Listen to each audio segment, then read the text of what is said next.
Welcome to the Well Seasoned Librarian Podcast. This is Season 8, Episode 2. I'm your host, Dean Jones, and I'm very happy to have you on the program in this 8th season. Down in the kitchen right now, as I record this, I have some wheat and Guinness and starter kind of soaking for a 12-hour period on the counter. And I'm going to let that go for a while. And then I'm going to add some flour and some malt extract and a little bit of salt to that and a little bit of water. And going to let that slow rise in the refrigerator overnight and bake it in the morning in a very hot oven and in individual Dutch ovens as well, hoping to get a nice yeasty kind of nice loaf with a lot of good flavor from the high quality whole wheat flour that I ground myself using my mock mill, to the Guinness in it, adding some sweetness and kind of a malty, kind of yeasty flavor. I really love baking sourdough bread when I kind of jive with it, when I kind of like work with it and have kind of a rhythm. It's really nice. It's not always great though. I don't know how many loaves I've cooked in the last year that were not great. So reading books on how to bake bread and other people's experiences is always really wonderful to me. I remember the first real definitive book on bread baking I ever read was Brother Juniper's Bakery by Peter Reinhardt, who we all know and has written millions of books on that and just become a master of bread baking in America. And having somebody else's experience, I remember how frustrated I was making a bread back then. And, I don't feel like it's any less frustrating sometimes now, but I feel like I'm in a definitely better place. But having somebody narrate their experiences and frustrations and their joys about bread breaking has just been a lifesaver for me. And I know it has for many people. I really wanted for the longest time to have Tara Jensen on the program. She's just somebody who I've always respected, and her book, A Baker's Year, is just a wonderful book and a real gift to anybody who just likes reading in general, but also who likes to bake bread and wants to read somebody else's experience about it. And it's just a really great work. It's kind of written in a diary format. I'm reminded of, of Reinhardt a little bit, but also, of people like Patti Smith, who writes a lot of autobiographical work. I really think there's a lot of good similarities there. So Baker's Year was a great book, came out in 2018. As of this date, this is being published on a Monday. Flower Power, her newest book, will be out on a Tuesday, the 30th. So if you're listening to this on the Monday, you can actually go and pre-order it on Amazon or Baker or Barnes and Noble, or you could put down for it at a really good bookstore that's going to have it out as well.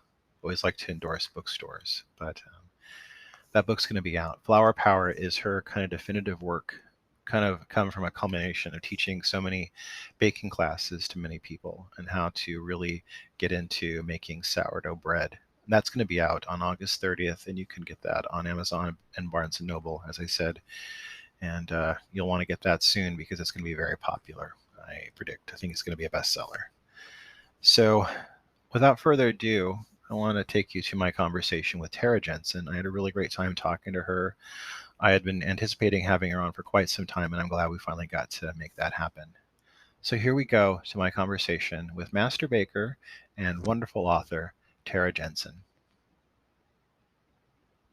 Welcome to the Well Seasoned Librarian Podcast. I'm your host, Dean Jones. Today, I'm very happy to have on the podcast author, baker, Tara Jensen. Her mission is to inspire self-confidence in the community change through the craft of baking. Her newest book, Flower Power, The Practice of the Pursuit of Baking Sourdough Bread, is going to be out of the week of this release. Tara, welcome to our show. Thank you for having me. Now, can you take us back to where baking began for you? What are your earliest memories of baking? My earliest memories of baking definitely involves my mother. I'm from Maine. I grew up in New England. And looking back on baking with my mom as a child, I can definitely see that she was doing it to keep the house warm, for sure. But I never complained as a kid because we always had like something special, like cookies or cakes or brownies coming out of the oven after school. So I think I kind of took it for granted. So we didn't do a lot of baking together, but it was always in my life. It was always in the background. And then when I was in college, I stumbled into the Morning Glory Bakery in Bar Harbor, Maine. And I just really liked the scene. You know, it was like a very hip bakery, all these like sort of heavily tattooed kind of punk rock women making all this bread. And there was a guy in the back like listening to Morrissey all day. It just was kind of perfect. And so I just wanted to desperately work there. So fortunately I was hired, and I went to College of the Atlantic and got a degree in human ecology.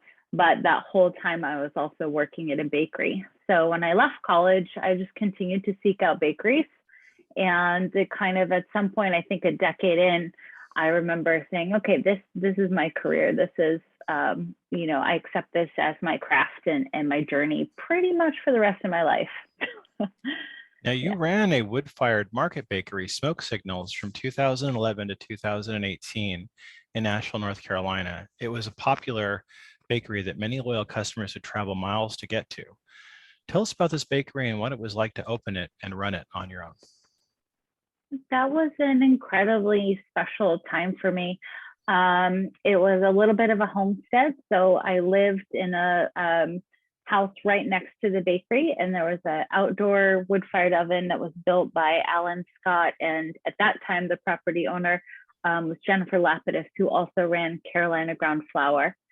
So, and was a good friend and mentor of mine. So that's how I found out about the space and got to be baking in it. It was her bakery in the 90s. Then it was Farm and Sparrow Bakery after her, then myself, and then Brennan Johnson came and did Walnut Schoolhouse after that. And it's even in its like fourth, I think, iteration. Somebody bought the spot. But anyhow, I had a wood-fired oven that I was using to bake all my bread and pastries in.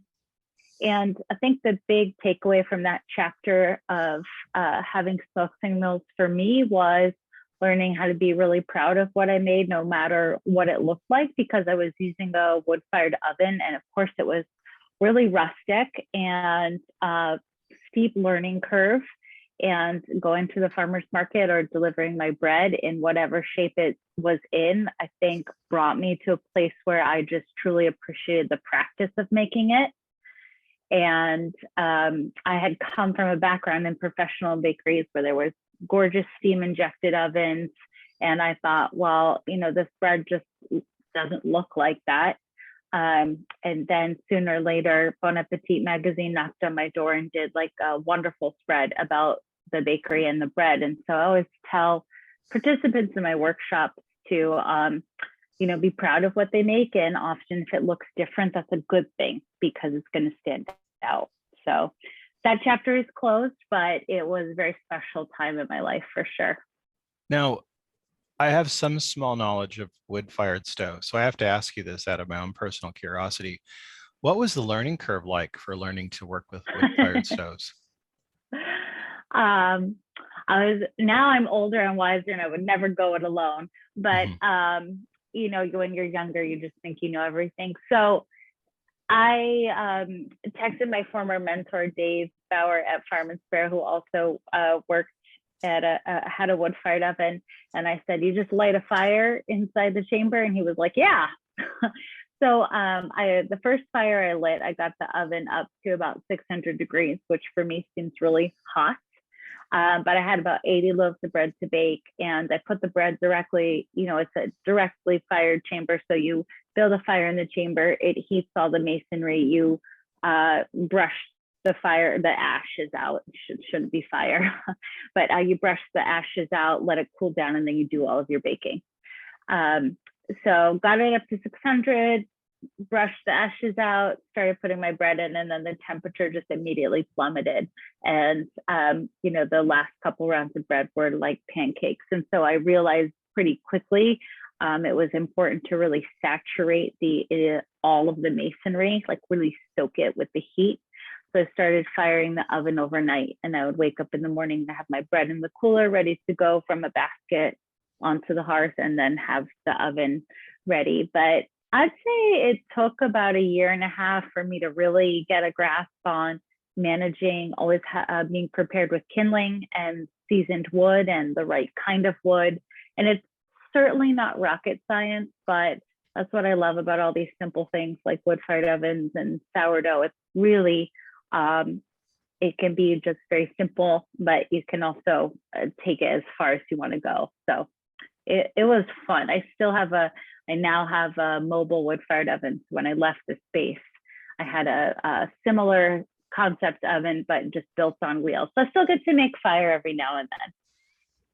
What were some of the things you were baking? What were some of your most popular wares that you sold? Definitely a market bread, so just like a freshly milled flour, sourdough, and then I would take that one basic dough and do olives and rosemary, and then also grits in one dough. So I'd say those were the most popular breads. And then I really loved baking pie. I think I had worked making bread for a lot of other people in my life, so I had more expectations and sort of things I was like, quote unquote, trying to do with my bread. But making pie was, I think, brought me back to those days younger with my mom in the kitchen and just like having fun with the scraps and, you know, eating the fruit as you go. It's just like I don't want to say much more joyful, but I was much more relaxed with pie. So I brought a lot of pies to the farmer's market as well. Oh, that sounds wonderful. Yeah.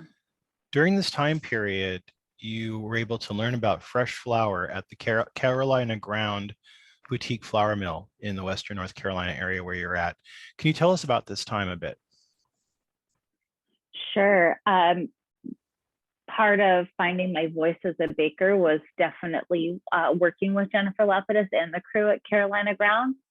So, you know, for over a decade, I just took it for granted, like opening up a 50-pound bag of white flour and scooping it out, you know, putting my hands in, and it flour as an ingredient didn't strike me as like something that needed to be fresh or that was perishable or could be interesting. It was like you added flavor to bread based on the other things that you put with the flour. This is a huge shift in my thinking about the kind of bread that I wanted to make and see in the world, was realizing, going all the way back to even soil ecology, like a winemaker might with grapes or a coffee grower might with certain varietals, and just experimenting more with flavorful and fresh flour as the primary driving ingredient. And I don't want to keep using the word flavor, but the thing that's most exciting about the bread dough. I was gifted a grist mill this year, and I've been kind of learning to use it through trial and error. For somebody who is beginning to learn to use a grain mill and working with freshly ground flours, do you have any advice or guidance? Yeah, home mills are really tricky. I think they're great because that's going to be the freshest of the fresh that you can get. I will often keep my like berries. So that I love Turkey Red is a wheat variety I love, or Danko Rye is a rye variety that I love. If I buy the berries in bulk, I keep them in my freezer. One of the issues with a tabletop mill at home is that the stones are quite small. They're generally just a couple of inches wide. So as they're spinning against each other to make a fine flour for you, it's going to heat up really quickly. And so then you get hot flour, which isn't the end of the world, but it's not really what we want. So keeping the berries in the freezer before you pass them through the mill is going to give you a better temperature flour, and then that'll sort of help you have a little bit better fermentation for your bread doughs in particular. And then I often run stuff through twice to get a finer grade. The berry on those small stones is only on there for so long. So often I'll do like a coarse run and then a finer run. And quite frequently I sift. So I feel like I'm panning for gold in my kitchen, but I have a little sifter. I believe on BreadTopia you can get different mesh sizes. And I'll often sift out the larger particles or the bran and then soak those like in milk overnight and add them to stuff, or hydrate them, like pour boiling water and then put them back in the bread dough. I'll kind of try and get some of the heavier, chunky stuff out. Yeah, no, I totally Yeah. get that. I'm kind of figuring that out now. So I really appreciate that. So thank you. Now you teach in-person and virtual workshops on sourdough bread and other delicious treats such as whole grain pie crust and sourdough cinnamon rolls. What's it like teaching right now? Because I know that a lot of people are kind of going to virtual stuff now that we've been having the pandemic, and some people have actually found it to be a kind of preferred medium to reach more people. So what's that been like for you right now? Sure. I love doing both, but I do think something like bread baking or making pie dough, these are very physical, tactile things that we're doing. And when people are struggling at home, it's often not with anything huge. It's often just with the flick of a wrist or a little tuck that you do. And I find those things to be challenging to convey virtually. I think information is a great, if I want to talk about the bread making process, kind of give people tips, like virtual classes are great for that. And I have enjoyed having what I feel like is a more accessible price point for people with the virtual classes. That's been wonderful. And then of course, being able to have people from all over the world join in, there's a lot to be said for virtual classes opening up in the world of baking. But I think there's something very special about people standing side by side and learning it together. So my real passion is the in-person experiences, and those range from either like a Saturday morning 4-hour class where maybe you take the bread home and bake it in your own oven, or I go all the way to, like, I do summer camps every summer for adults. And it's 5 days, we rent out a whole camp, there's s'mores, it's like a thing. And those, I find, not only do people leave those experiences with more confidence in their baking, but sometimes it's really about the people that we meet on the way. So I like to see friendships blossom over those couple of days that we share together too. So that sounds wonderful. That sounds really great. Like, I'm like very interested in that right now. Like, wow, sign me up. Yeah, you get little. It's I'm revealing too much now, but everybody gets a special little badge at the end of camp. So that sounds pretty cool. Yeah. I want to talk about your book, A Baker's Year, 12 Months of Baking and Living the Simple Life at the Smoke Signals Bakery. This came out in 2018. This wasn't just, I don't want people to think this was just a cookbook, though. This was kind of a journal and kind of a chronicle of your life during this time period and, baking along the way and creating. Talk to our audience who are not familiar with the book and tell them about it and what it was like writing this book for you. I've always wanted to be a writer, even when I was a kid. If you look back at my school paperwork, like, what do you want to be? A writer was right up there for me. And I got a cold call from a publisher, and they had seen a recent article in Bon Appetit magazine and approached me with a book deal. And I took it, and I'm not a great smoker, but I got a pack of cigarettes and a black turtleneck and a bottle of bourbon. And I said, great, you got called on my friends, signed my book deal, can't talk, got it right. I love that. I had no idea what I was doing. No idea. And about 6 months in, I think I called my good friend who's a journalist, with some tears in the middle of the night, like, how do I write a book? Like, please. He's like, well, we could start with an outline. But I was very lucky in the sense that they had asked me to keep a bit of my journal. And I did feel confident in some of the things that I had to say about life and love and relationships and coming into adulthood. So all that flowed very naturally.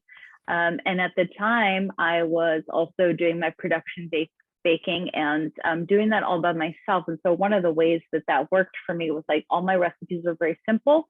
And I often had like one dough that I would do multiple things to. So, the book does take you through a whole year of kind of me doing some soul searching and finding myself through baking.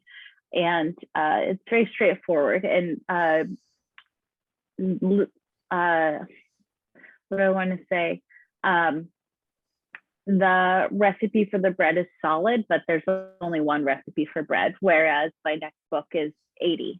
So there's been a big shift over the past 5 or 6 years for me. But again, that book is my journal from that time of living at the bakery.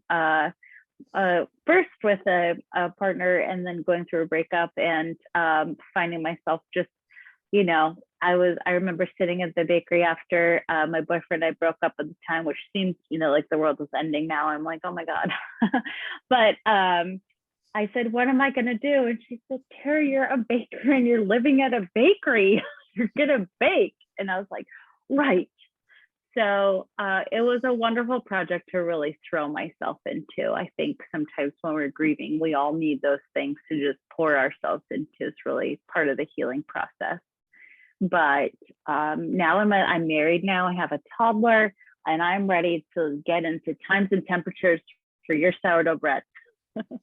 Now, I really love the book, and I thought, it reminded me of for different people's writing. I just saw some like early Peter Reinhardt's Brother Juniper book, and Patti Smith, her writing. And I thought there's some really deeply personal stuff in there. When you published it and you knew it was about to come out, were you like, oh my God, everybody's going to find out about my life? Did you have any panic attacks from that or anything? Or were you just like totally cool with putting it all out there? I'm pretty cool with it. I'm a bit of an open book. In a way, I think I like sharing things that are very personal.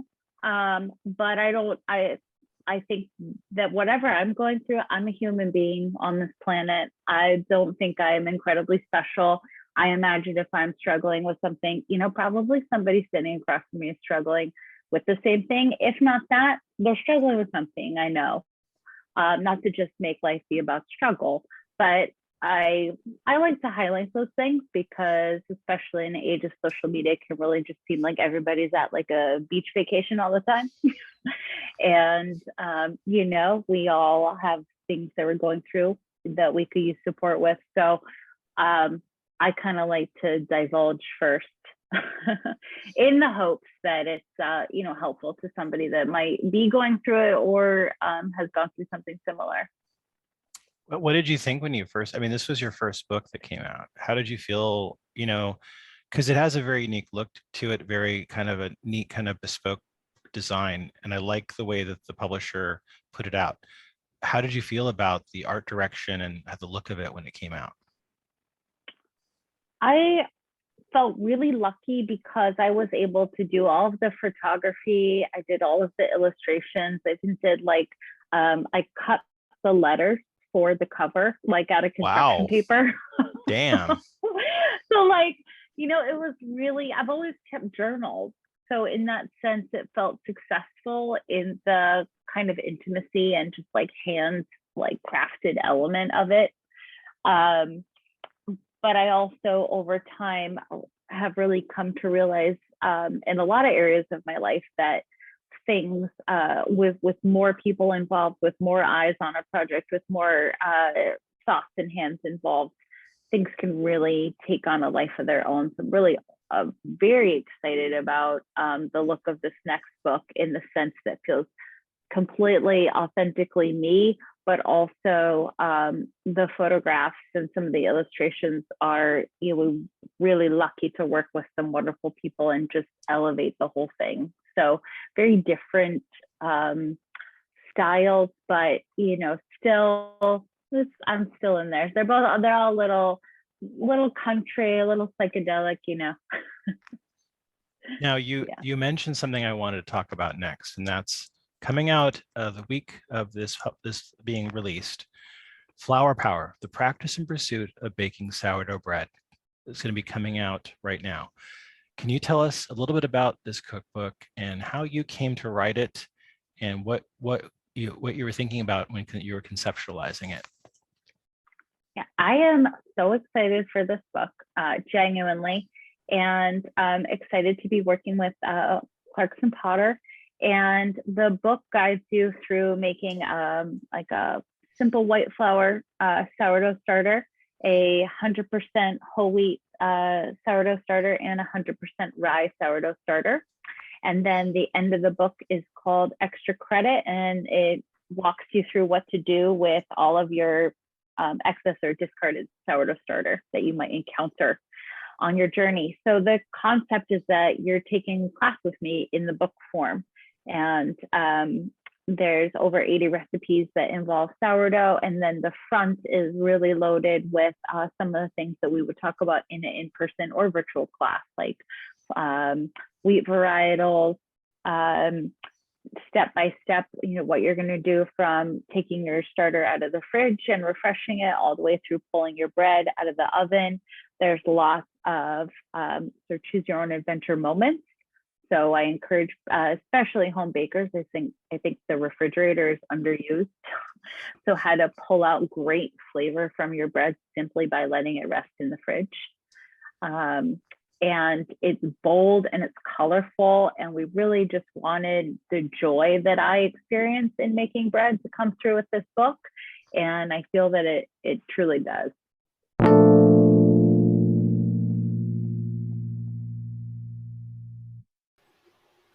This episode is sponsored by Culinary Historians of Northern California, a Bay Area educational group dedicated to the study of food, drink, and culture in human history. To learn more about this organization and their work, please visit their website at www.chnorcal.org.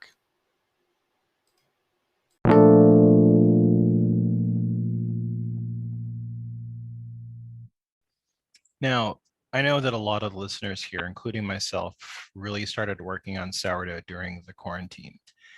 And I started developing a love-hate relationship with sourdough because when it works out well, it's just this rock star moment where you feel like a kind of god of bread. And then the 90% of the time where it tends to fail a lot for me is when you feel like a complete dud and failure. And why am I even doing this in the first place? So how is your trials and tribulations working with sourdough gone? Or have you just gotten to a point where you've reached a point where it's always kind of good and you're in the zone?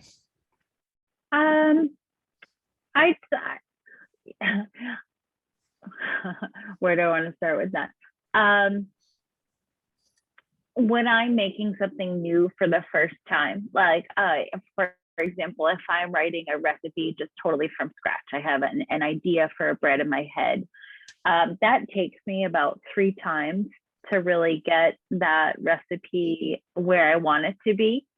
And so I still have in my own practice, areas where I'm failing and learning and kind of getting up and trying again. I think is always just part of the baking journey. But I do think it's reasonable for a home baker to get into a practice and learn to the point where they're consistently making really nice bread.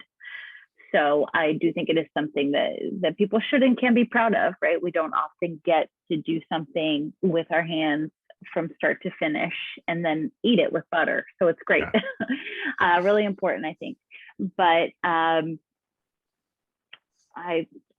not sure where else I was going with that. But yeah, sorry, it was kind of an off the cuff question. No. It's a good one. That's, I think, all I have for that. What is the importance of flour in sourdough baking? Because I know that like we talk about that in the context of other breads and stuff, but it seems to me like I hear this stuff for people. Like one person will say you can use any kind of flour for sourdough. Another person's like you should only use bread flour or a certain type of bread flour, and it's like kind of maddening. So how does flour react with sourdough? What does it do? Because I know. Do you want to talk about that a little bit? Yeah, I find it maddening too, just so you know. There's not a lot of regulations or, bakers have a common language, but then you'll talk to each baker and they're using the same word, but they don't mean the same thing. So it's a steep learning curve coming into the baking world and trying to piece all this together.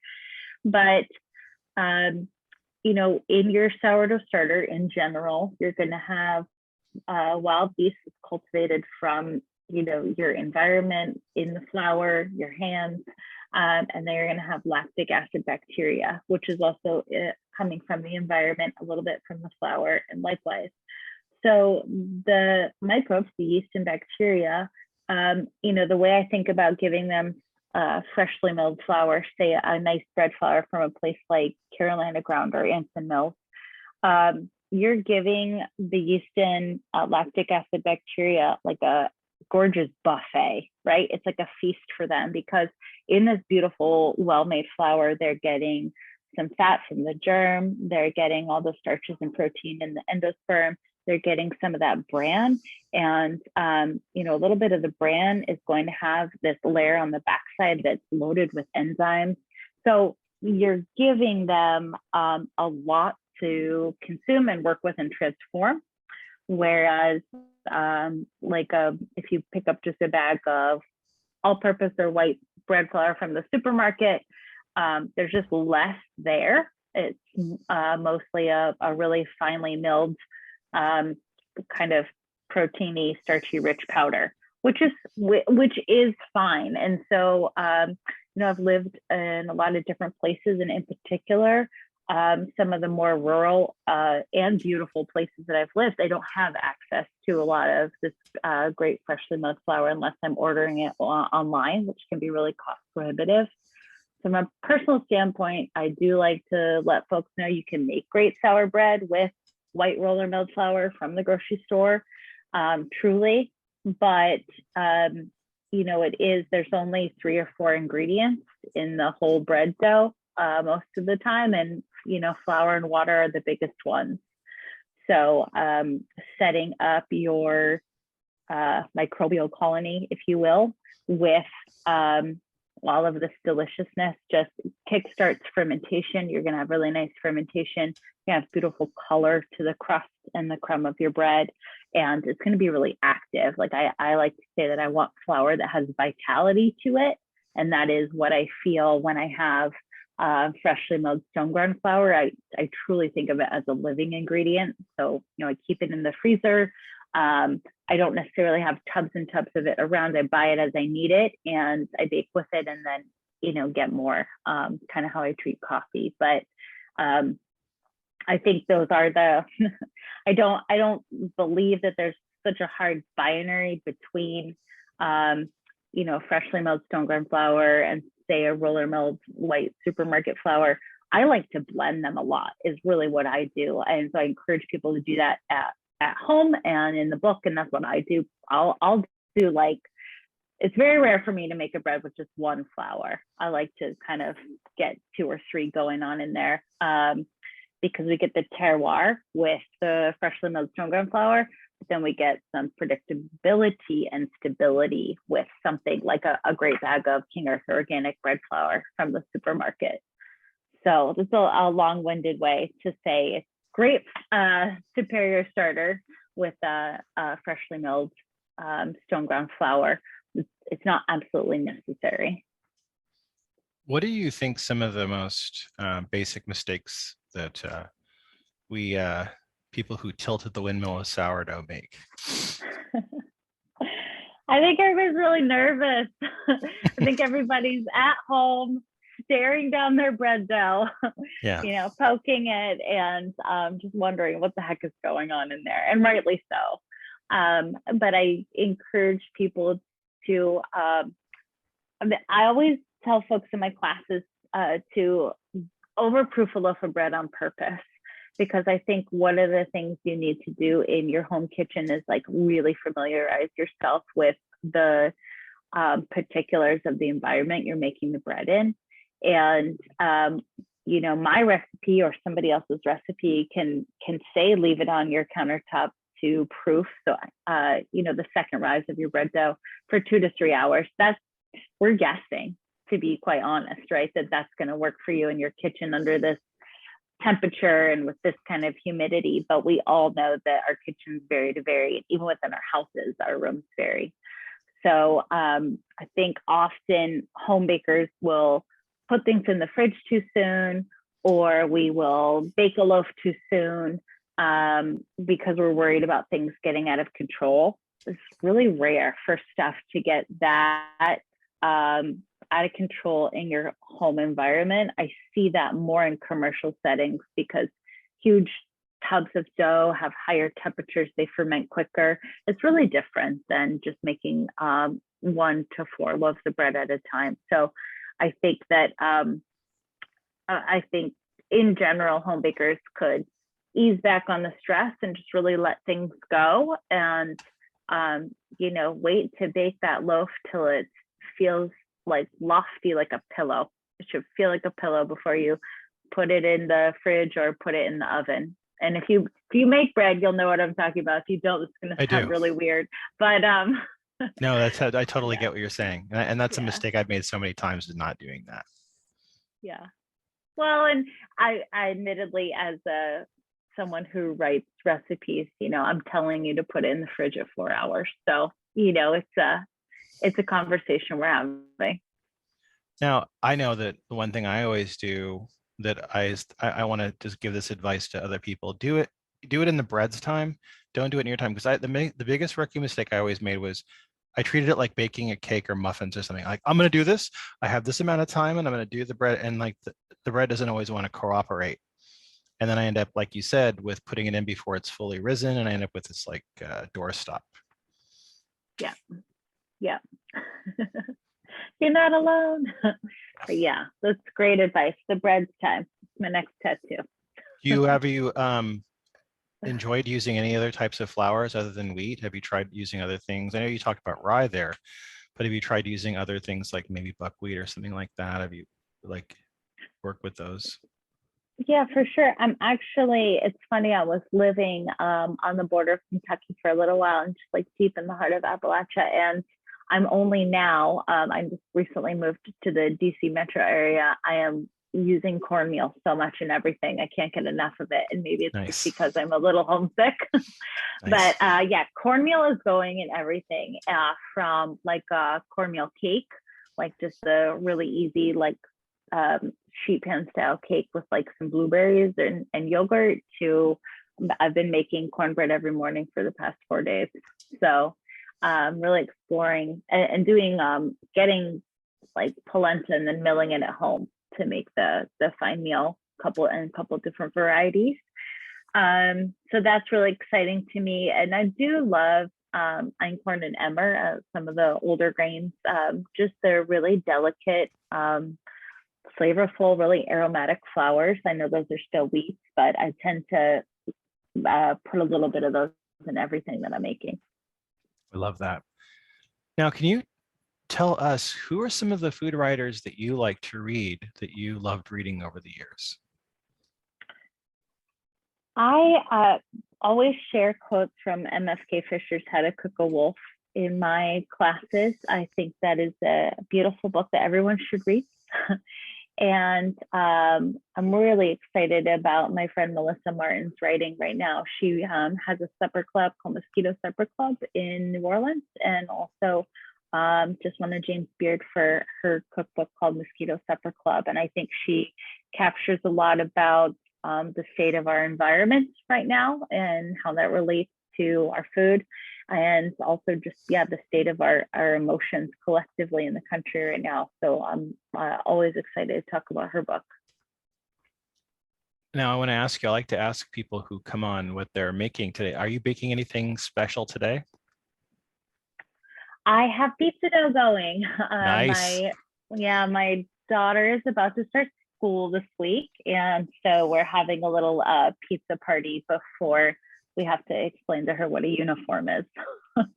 Are you teaching her how to bake, or is she learning to cook from you? She is. Yeah. She would just eat raw dough all day long. So yeah. I have to explain, it's not, it's not baked yet, but she'll see if I'm making cookies or anything like that. She'll see me take out the KitchenAid mix and she goes, mmm. I love that. So yeah, it's great. What are you talked at the beginning of the episode about your mom's baking, and what are some of your favorite food memories of the time when you were young and your mom was baking, and what are some of the things you love that she made?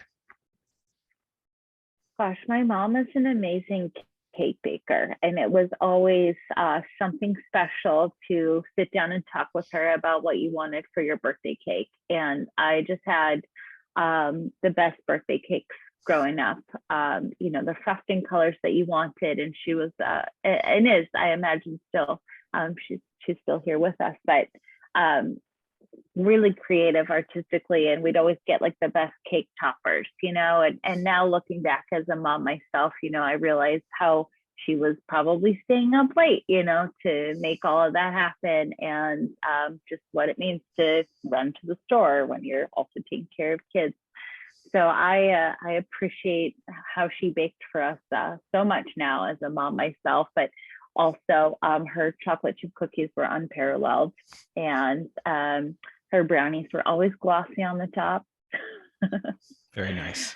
So we bake a lot now and in different ways together, because she's like, okay, famous baker lady, like show me how to make your pie crust. And my mom's in her 70s and 40, and so it's fun now to kind of, the tables have turned in a way, and I get to be baking things with my mom, only I'm showing her.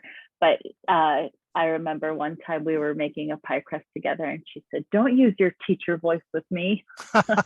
Now I'm your mom. And so I always say she is the original baker hands, really. I love that. So yeah. I want to thank you for being on the program. And I want to mention again that this week of the airing of this episode, Flour Power, the Practice and Pursuit of Baking Sourdough Bread, is coming out. You can get it online.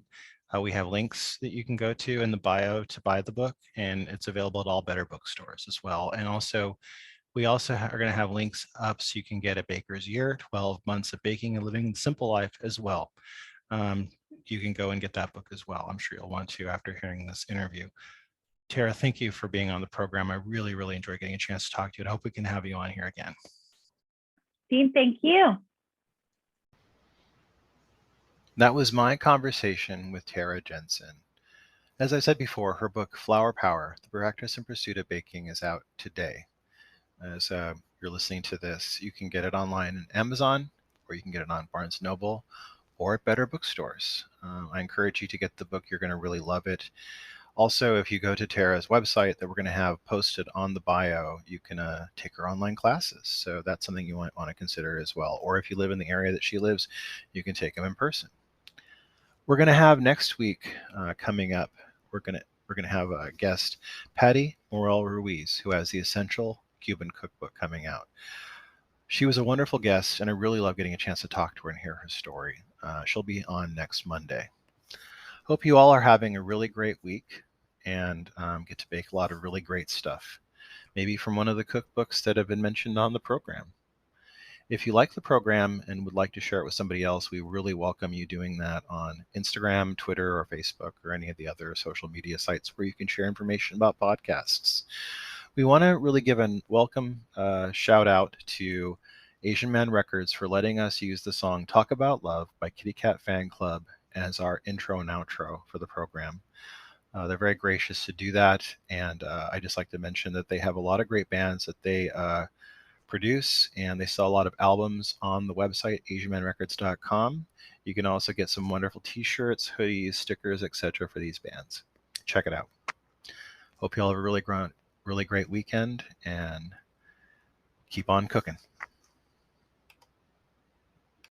I've been getting better than you'll know. Take a little time for it to show. You make my life seem settling for more. Take a little time for love to grow. Will you break my heart with so much pleasure? Will you talk